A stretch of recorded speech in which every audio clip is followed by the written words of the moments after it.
What's going on, everybody? It's Chaz with Homegrown How To here.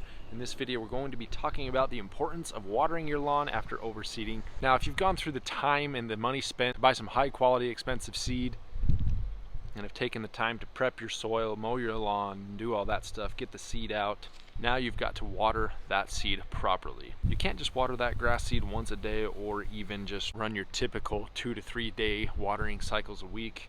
You've got to water much more than that. Let's get into it. So now I can't just come on here and tell you how long exactly you need to water your lawn. I'm going to give you examples of what I did when I overseeded my lawn, but for me to sit and tell you how long you should water, how often you should water, that all just depends on your soil type, your sprinkler type, whether you're using an in-ground irrigation system or hand watering or like a hose end sprinkler. And it also depends on your seed type for the longevity of your cycles. So I recently just did a seeding project over at the Bros house where we did some regenerating perennial ryegrass from Barrenbrug. Really high quality seed. But we started to get some germination here. It's been about a week and it's starting to germinate. So pretty stoked on seeing the results of that grass. And last year I overseeded with Kentucky bluegrass. As soon as you get your seed out, you want to go ahead and get some water down on the seed and into the soil bed.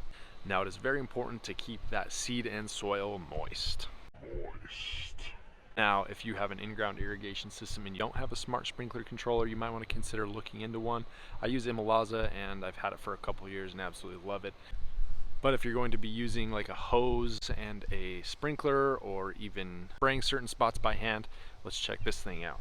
If you're using a hose and some sprinklers to irrigate your lawn after seeding, I highly recommend looking into RainPoint. They have this 2-zone timer.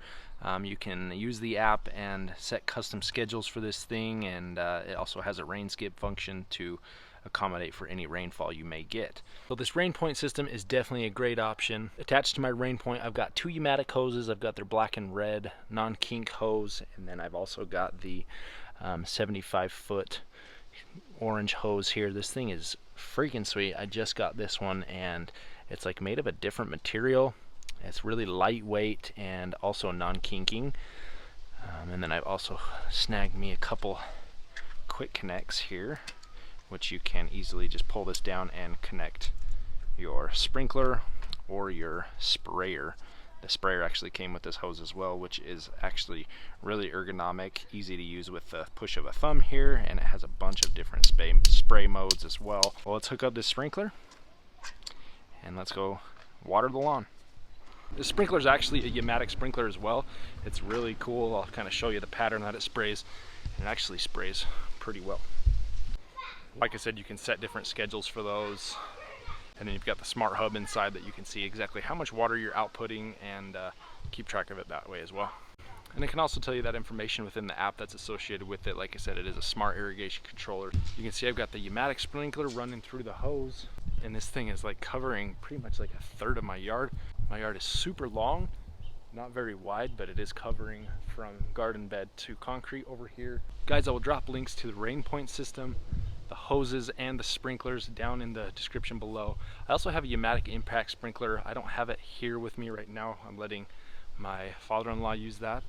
That sprinkler alone would cover, it shoots like 40 feet, and that thing is amazing, super easy to move around and set up. So if you've got a bigger yard, you could definitely look into that as well.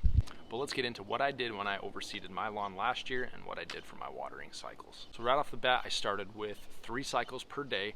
As those temperatures start to cool off in the evenings and mornings, starting in the fall, we out here get some morning dew on the lawn, so that kind of helps in turn keep some of that soil a little bit moist. I start my first cycle at about 10 a.m., run that for 5 minutes, and that's with traditional spray nozzles. And in the back I would do probably about 7-8 minutes with a rotary head. Those just don't output as much water, so add a little bit more time with those. So I did my first cycle at 10 a.m. and then I did my second cycle at about 2 p.m. and then my third cycle at about 6:30 in the afternoon. Since those temperatures are starting to drop right around that time, the water is able to stay on the soil a lot longer, keep that seed and soil moist throughout the night and into the morning when it hits the 10 a.m. cycle again. Now, depending on your seed type and how long your seed takes to germinate, if you've got a faster germinating seed, I would probably run this cycle for probably about 2 weeks And then if you've got the longer germinating seed like a Kentucky bluegrass, you can run that for about 3-4 weeks just because that seed takes longer to germinate. Now you don't want your seed to ever dry out in this process, and you don't ever want your seed to be too wet. So if you've got some standing water on your lawn, you go walk on that and it's nice and mushy, or you're getting puddles, you're overwatering. Maybe cut your time back and maybe add on an extra watering. Kind of play with that a little bit just to make sure you've got the correct wetness level for your lawn. And then after you start getting a little bit of germination, I went ahead and cut the watering cycles back to 2 times per day. As that starts growing more and more, you can go to once a day and just increase the duration at which you're watering, and then slowly work yourself into more of a traditional watering cycle of a couple times per week.